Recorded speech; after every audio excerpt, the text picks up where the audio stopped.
I'm Adam Booth and you're watching Sporting Icons.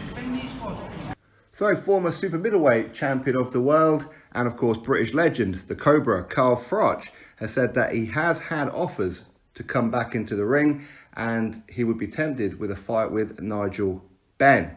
And we'll get straight into Carl Froch's statement.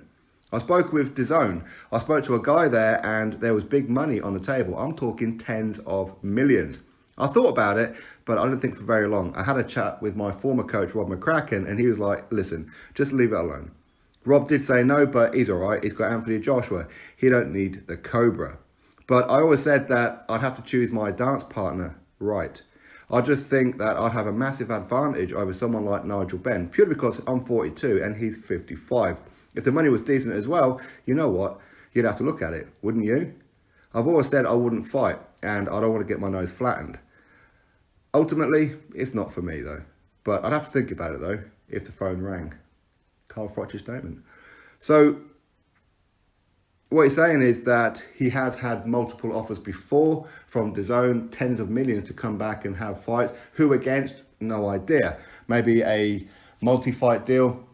Who knows? Now, Carl Froch, he always keeps himself in pretty good trim anyway. He says that he walks around at a light heavyweight weight right now. Of course, he's always campaigned even at super middleweight.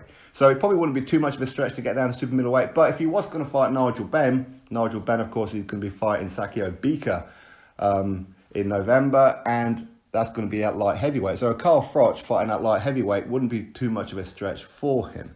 But as he said there, he would have an advantage purely because he's 42 and Nigel Benn is 55. Now, Bika, he's 40, so he's 2 years younger than Carl Froch, but they're totally different levels.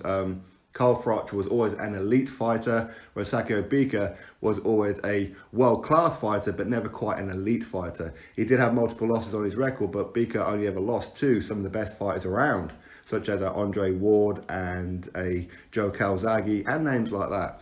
So Carl Froch would certainly be the favourite, no doubt, if he was to fight either Bika or Nigel Benn. But if the money was correct, he'd certainly have to think about it. But as he said there, he doesn't want to get his nose flattened, which is a bit weird because he likes flat stuff. He says Earth is flat, so I don't really know understand why. But of course, he is proud of his new nose, that is for sure. But either way, he has been offered a multi-million offer to come back into the sport from DAZN, and he would be tempted with a Nigel Benn fight. Now, no idea if Nigel Benn did actually reach out to Carl Froch. No idea. I mean, I wouldn't have thought so. I think Carl Froch is probably a step too far for Nigel Benn at this stage, I would imagine. Anyway, it is what it is. Drop your thoughts below, click thumbs up, subscribe. Catch you all on the next video.